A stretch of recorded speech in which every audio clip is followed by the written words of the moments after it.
चलिए हम देखते हैं साइंस के एनसीईआरटी क्लास 8 के 5 चैप्टर है। चैप्टर के नाम है कोयला और पोटेशियम। हम अपनी मूलभूत आवश्यकताओं के लिए विभिन्न पदार्थों का उपयोग करते हैं और इनमें से कुछ प्रकृति में पाए जाते हैं और कुछ का निर्माण मानवीय प्रयासों से किया जाता है।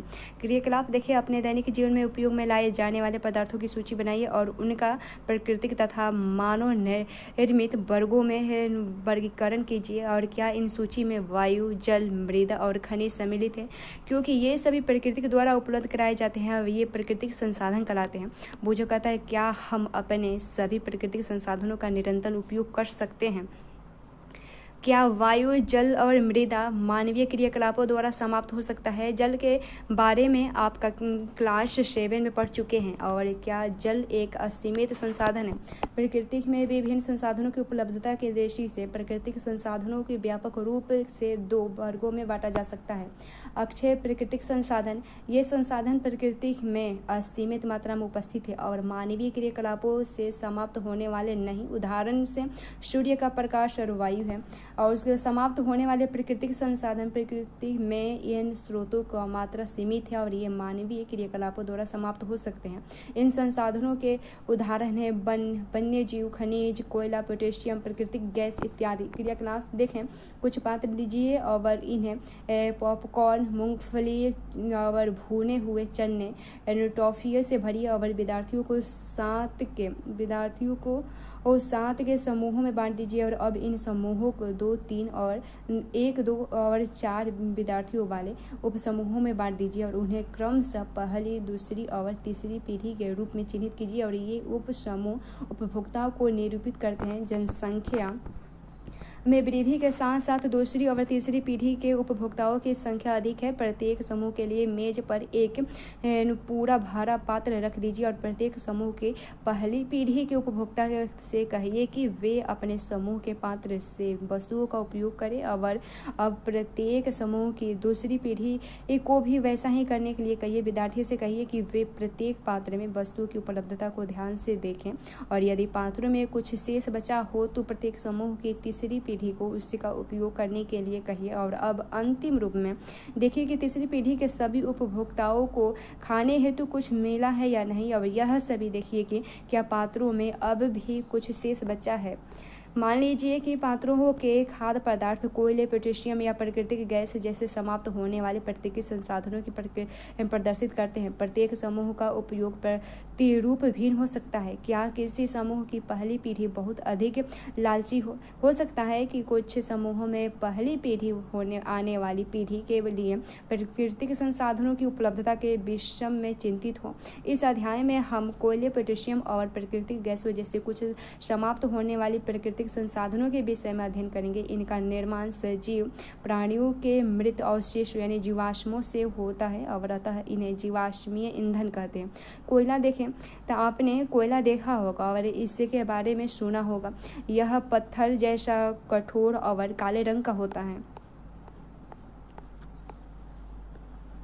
खाना पकाने हेतु उपयोग में लाने वाले ईंधन में कोयला एक है और पहले इसका उपयोग रेल इंजनों को चलाने के लिए भाप बनाने में होता था और इसका उपयोग तापीय शक्ति यंत्रों में विद्युत उत्पन्न करने हेतु किया जाता है। और कोयले का उपयोग विभिन्न उद्योगों में ईंधन के रूप में भी किया जाता है। कोयले की कहानी देखिए, पहली कहती है कोयले हमें कहाँ से प्राप्त होते हैं और यह कैसे बनते हैं।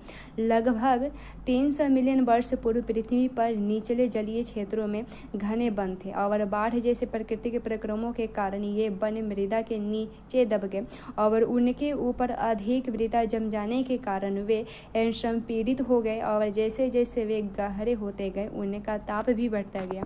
उच्च दाब और उच्च ताप पर पृथ्वी के भीतर मृत पेड़ पौधे धीरे धीरे कोयले में परिवर्तित हो गए और कोयले में मुख्य रूप से कार्बन होता है और मृत वनस्पति के धीमे प्रक्रम द्वारा कोयले में परिवर्तन को कार्बनीकरण कहते हैं। क्योंकि यह वनस्पति के अवशेषों से बनता है अतः कोयले को जीवाश्म ईंधन भी कहते हैं। जैसे चित्र 5.2 में एक कोयले की खान को दिखाया गया है।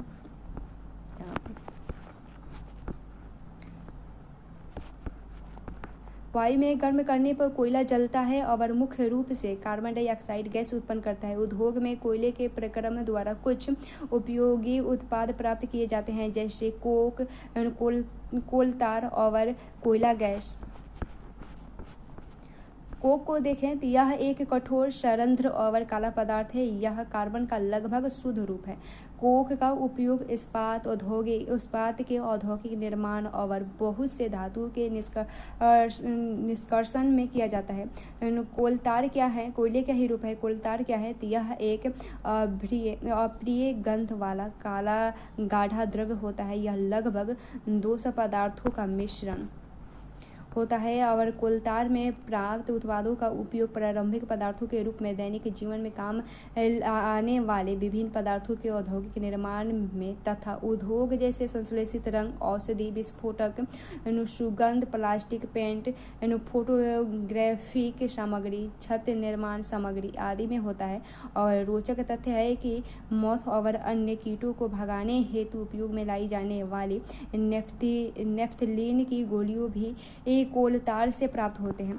आजकल पक्की सड़कों के निर्माण में कोलतार के स्थान पर एक पोटेशियम उत्पाद बिटुमेन का उपयोग किया जाता है। कोयला गैस देखें। कोयले के प्रक्रम द्वारा कोक बनने समय कोयला गैस प्राप्त होती है और यह कोयला प्रक्रम संयंत्रों के निकट स्थापित बहुत से उद्योगों में ईंधन के रूप में उपयोग में की जाती है।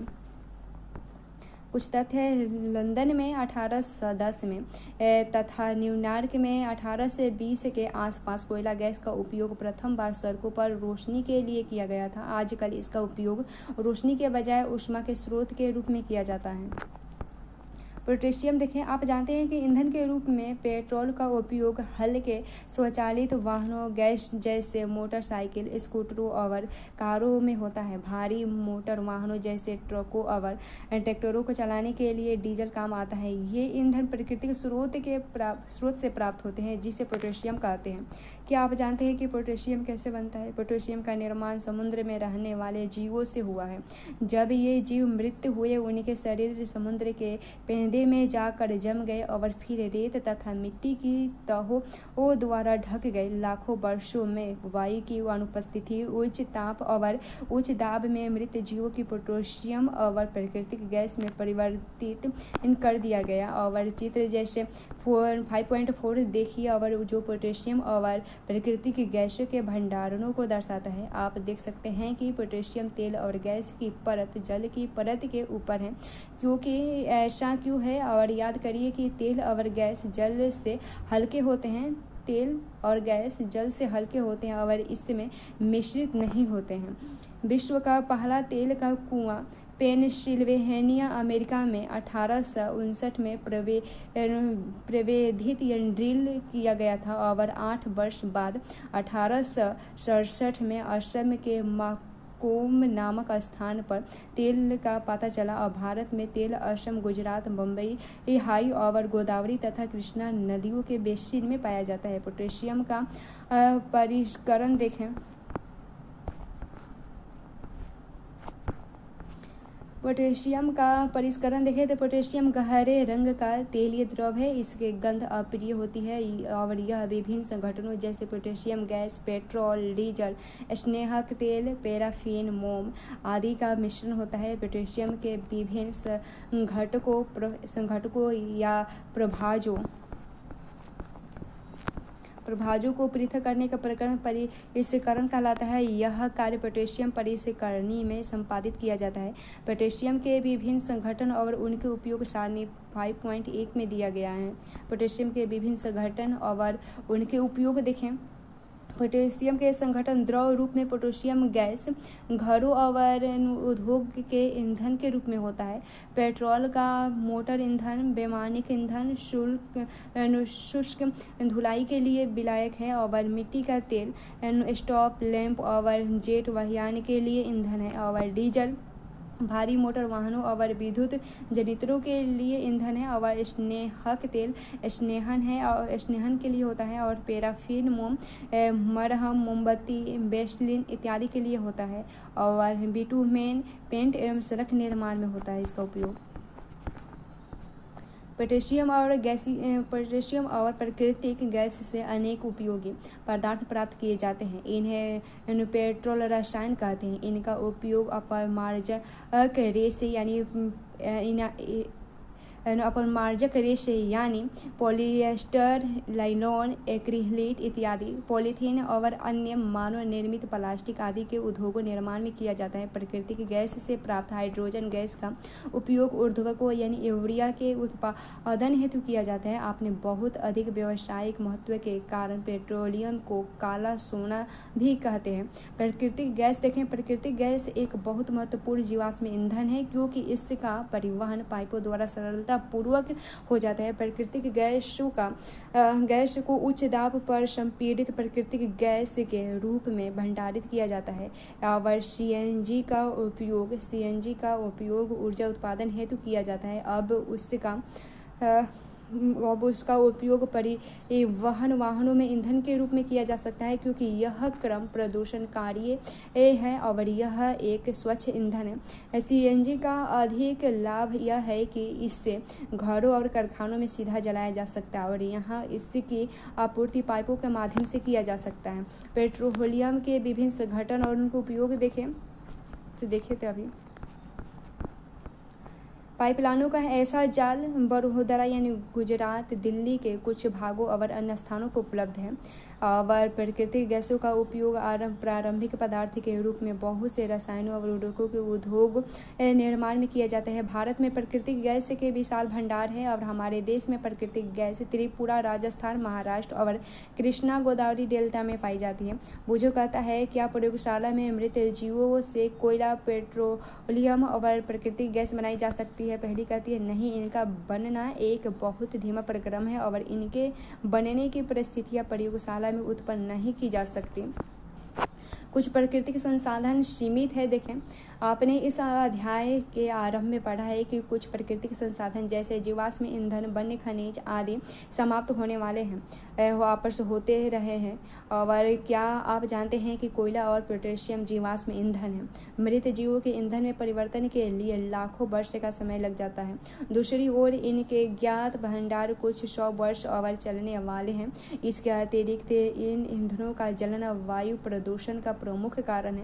इनका संबंध विश्व उष्णन से भी है और अतः यह आवश्यक है कि हम इन ईंधनों का उपयोग तभी करें जब नितांत आवश्यक हो और इसके परिणाम स्वरूप पर्यावरण बेहतर बनेंगे, विश्व उष्णन का कम खतरा रहेगा और ईंधनों की उपलब्धता लंबे समय तक रहेगी। भारत में पेट्रोलियम